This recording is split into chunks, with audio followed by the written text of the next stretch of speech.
नमस्ते, मैं खाइवी लुप्त के आप देख रहे हैं हिंदुस्तान पोस्ट। आज हम आपके लिए एक विशेष पर्व लेके आए हैं। उसका कारण है 8 मार्च को मनाया जाने वाला महिला दिन। अभी हम देखते हैं कि हर क्षेत्र में महिला विविध स्तर पे विविध पद पे काम करती है। आज हमारे साथ है मुंबई पुलिस दल की परिमंडल 4 की पुलिस उपायुक्त आर राजसुधा जी। राजसुधा जी, मैं आपका स्वागत करती हूँ। नमस्ते। पहला तो प्रश्न ये आपको पूछूंगी कि पुलिस बनना है, पुलिस क्षेत्र में आना है, ये आपको कैसे ध्यान में आया, कब ध्यान में आया कि हमें ये फील्ड में जाना है, करियर करना है? मैडम मैं मूल तमिलनाडु से हूँ एंड मैं जब 6th स्टैंडर्ड पढ़ाई कर रही थी सो हमारे स्कूल में एक फंक्शन था जिसमें तब का एडिशनल कलेक्टर अमुदा IAS, वो अभी सेक्रेटरी लेवल पे है तमिलनाडु में, तो वो मैडम आई थी। तो वो मैडम को देख के मुझे इतना इंस्पायर हुआ, तो तब से मैं सोचा है कि मैं जब बड़े बनूंगा तो तब मैं सिविल सर्विस एग्ज़ाम लिखूंगी और सिविल सर्विस के थ्रू मैं लोगों को सेवा करूंगी करके। जब मैं ग्रेजुएशन कंप्लीट किया तो फिर मैंने सिविल सर्विस सेलेक्ट की थी, फिर उसके थ्रू एग्ज़ाम लिख के अभी मैं IPS बन के आपके सामने बैठी हूँ। आपने तैयारी कैसे की? आपका ग्रेजुएशन भी शुरू था तमिलनाडु जैसे क्षेत्र से आपके, तो यहाँ तक आने तक आपने तैयारी कैसी की? मैं एग्रीकल्चर ग्रेजुएट हूँ, तो जैसे मेरी ग्रेजुएशन कंप्लीट हुआ तो उसके बाद मैं दिल्ली गई थी अपने सिविल सर्विस प्रिपरेशन के लिए। तो ये जो मैं IPS बनी, ये मेरी 3rd अटेम्प्ट में बनी थी। तो पहले अटेम्प्ट में मैं प्रीलिम्स पास नहीं की थी, सेकेंड अटेम्प्ट में मेंस पास नहीं हुआ था और तीसरा अटेम्प्ट में मुझे IPS मिली। तो मेरा अलग से चैलेंजेस था क्योंकि एकदम तमिलनाडु छोड़ के ग्रेजुएशन होने के बाद इमीडिएटली मैं दिल्ली गई। मेरा उधर लैंग्वेज का प्रॉब्लम था, कल्चर अलग था और 24 आवर्स पढ़ाई करना था उधर। वो सब चैलेंजेस फेस किया, फिर उसके बाद 3rd अटेम्प्ट में मैं ये फील्ड में आई हूँ। महिला होके पुलिस फील्ड में आना और ये सब मैनेज करना, तो इसके विषय में भी आप बताइए। ओके मैडम, पुलिस जो फील्ड है वो ज़्यादातर लोगों के साथ में जुड़े हुआ फील्ड है एंड कुछ लॉ एंड ऑर्डर सिचुएशन हो गया है, वहाँ पे जाके हम रुकना है और law and order situation handle करना है। तो उधर हम जब जाके बात करेंगे अपना कमांडिंग पोजीशन से बात करना पड़ेगा कि तभी लोग सुनेंगे। हम उधर जाके जब law and order situation handle करते हैं, लोगों को प्रॉब्लम क्या है वो समझना पड़ेगा। तो वो समझ जो है, लेडीज़ को थोड़ा सेंसिटिविटी ज़्यादा है। तो जैसे कुछ केस हो गया और उस केस के थ्रू कुछ लॉ एंड ऑर्डर सिचुएशन हो रहे, तो वो केस का जानकारी लेके जब हम जाके बात करते हैं तो लोग मान भी जाएंगे कि ठीक है, लेडी ऑफिसर आई है और वो बता रही है तो ठीक है, हम थोड़ा रुकेंगे, फिर बाद में कार्रवाई होगा, तो ऐसे लोग मान भी जाएंगे। तो उस बेसिस पे मैं बताऊंगी कि चैलेंजेस से ज़्यादा फायदा ज़्यादा है इन पुलिस डिपार्टमेंट, क्योंकि लेडी ऑफिसर है तो लोगों का मन में ये है कि वो झूठ नहीं बोलेंगे या गलत नहीं करेंगे, तो वो ऐसा कुछ प्रीडोमिनेंट बात है लोगों का मन में महिला होने के कारण। यस, तो ऐसे कुछ तो आपको साइड में किया गया है, महिला है, ऐसे कुछ अनुभव आए आपको, जैसे आपको अच्छे भी अनुभव आए हैं? नहीं मैडम, कभी ऐसा लेडी होने के कारण कोई साइड में नहीं रखते हैं। स्पेशली अपने स्टेट में तो बहुत आगे का सोच है, तो इसलिए ऐसा कभी नहीं हुआ है। समाज में जाते हैं प्रशासकीय स्तर पे तो महाराष्ट्र बहुत प्रगत राज्य है। Yes. लेकिन आप समाज में जाते हो तो जैसे आपको अच्छे अनुभव आए हैं कि ये महिला अधिकारी है तो ये अच्छे से टैकल करेंगे, तो ऐसे कुछ गलत अनुभव भी आएंगे आपको? गलत अनुभव जैसे नहीं है मैडम, कभी भी कोई भी सामने आके नहीं बताएंगे कि आप लेडी है, तो ऐसा नहीं हुआ है अभी तक। बट अभी तक जो भी हुआ है वो अच्छा अनुभव ही आया है। तो एक तो हम कैसे देखते हैं कि चाहे आप पुलिस अधिकारी है, पुलिस उपायुक्त है, लेकिन हम घर पे जाते हैं तो एक अलग ही माहौल रहता है। घर पे जाते हैं तो हम हाउसवाइफ भी रहते हैं, तो घर और ये पुलिस दल में जो करियर है आपका, तो उसका आप कैसे टैकल करते हैं, बैलेंस करते हैं? सो बेसिकली सिर्फ पुलिस नहीं है, कोई भी महिला जो वर्किंग वुमेन करके बाहर जाती है काम करने के लिए, घर वाले के सपोर्ट के बिना कुछ नहीं हो सकता है। अब जैसे हम पुलिस के काम पे आए हैं तो हमारा काम जो है कभी भी कुछ भी हो सकता है, तो उस बेसिस पे हमको इवन लेट नाइट भी हमको कुछ दिवस बाहर जाना पड़ेगा। तो उस मामले में मेरी घर वाले का सपोर्ट ज़्यादा होने के कारण मैं फ्रीली काम अभी तक काम कर रही हूँ। और कोई भी महिला हो तो उनका घर वाले जो है उनका सपोर्ट डेफिनेटली करना चाहिए, तभी वो महिला जो है फ्रीली जाके काम करके अपना जो टैलेंट जो है उसके अनुसार उसको सम्मान मिलेगा।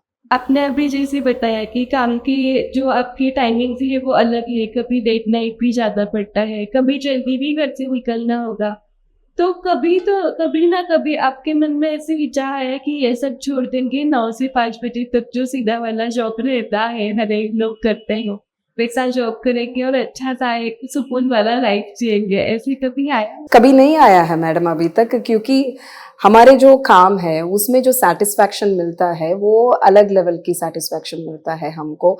फॉर एग्जांपल हमारे पास ऐसे केसेस आता है कि एक बच्चा का किडनैपिंग हो गया या एक किसी के ऊपर कुछ अन्याय हो गया, जब हम वो संबंधित आरोपी को पकड़ के वो बच्चा को सुखरूप तरफ से अपने माँ बाप के स्वाधीन करेंगे तो उस समय ये जो सेटिस्फैक्शन मिलता है वो बाकी किसी काम पे नहीं आता है।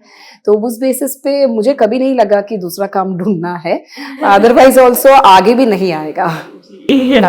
आपके ऐसे कौन सी मेमोरेबल कुछ तो आपकी रुकाई या आपकी कौन सी केस है कि जो केस सॉल्व करके आपको बहुत ऐसे सेटिस्फैक्शन मिला है, सुकून मिला, जैसे आपने अभी बोला कि काम अच्छा है इसलिए डेडिकेशन से करते हैं, तो उसका ऐसे कुछ ऑप्शन ढूंढना है ऐसे नहीं लगता है, लेकिन अभी तक आपने बहुत सारे केसेस सॉल्व किए रहेंगे, तो आपको कौन सा केस सेटिस्फैक्टरी लगा आपके बीच?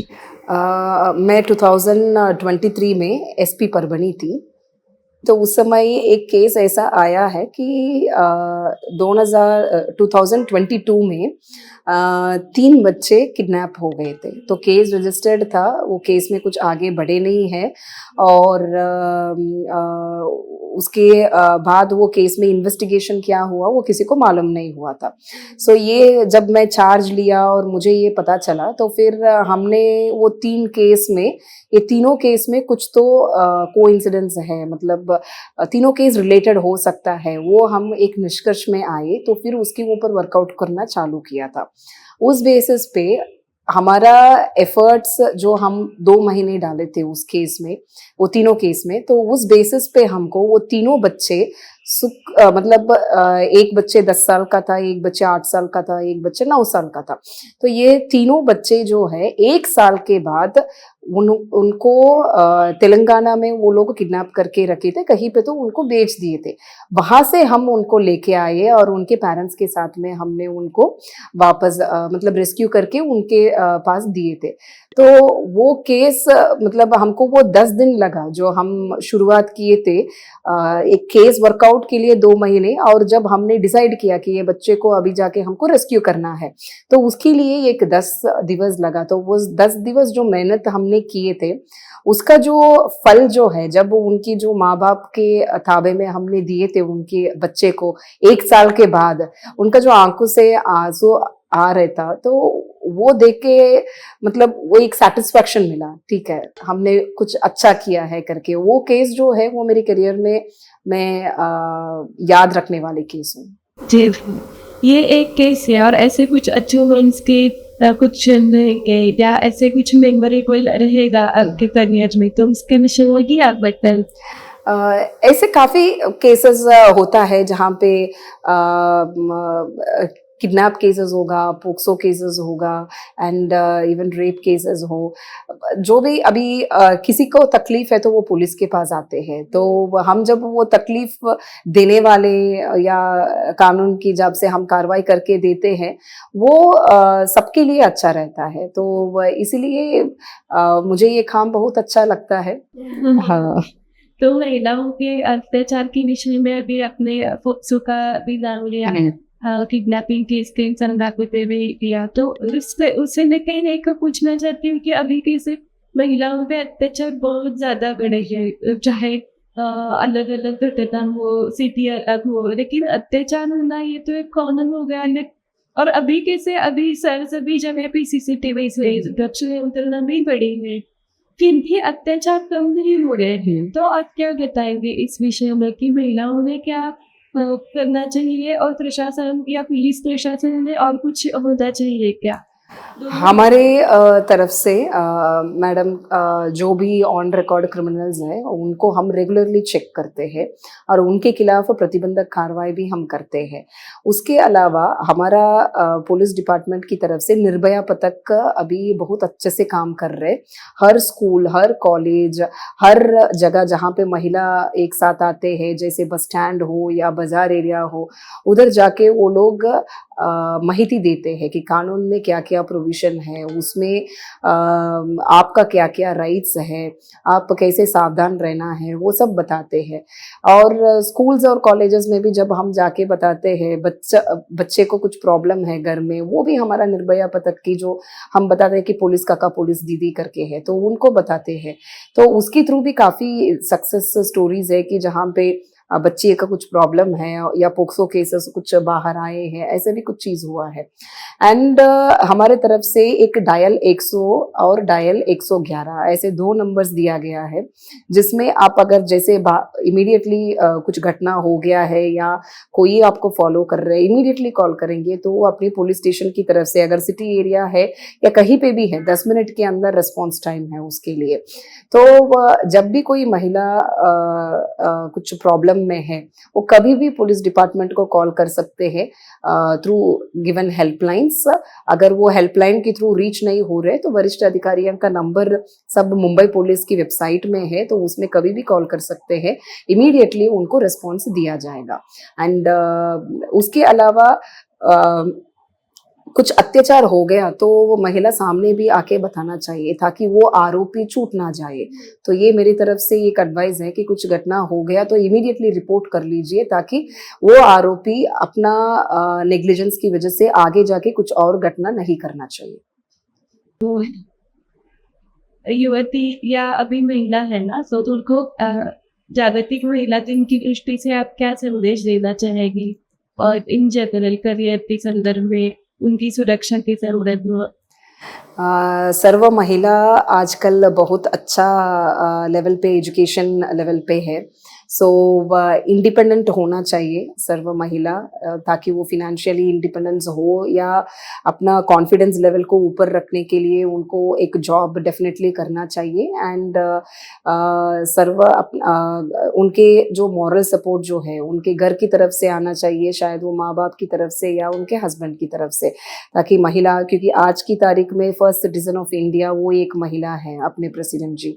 सो वो देख के सर्व महिला जो है सामने आना चाहिए और अपना जो टैलेंट है सिर्फ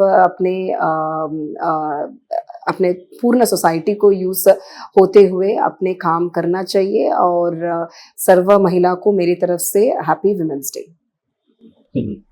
थैंक यू। अभी हमने मैडम राज सिंह जी से बात की। मैडम, आपके साथ बात करके हमें बहुत अच्छा लगा और मोटिवेटिंग भी है। और एक महिला अधिकारी होने के नाते कैसे संवेदनशीलता से केसेस होती और देखना चाहिए, ये भी आपसे अब हमें सीखने को मिला। आपने हमें टाइम दिया और इस शो में आए, इस लिए हम आपका थैंक यू।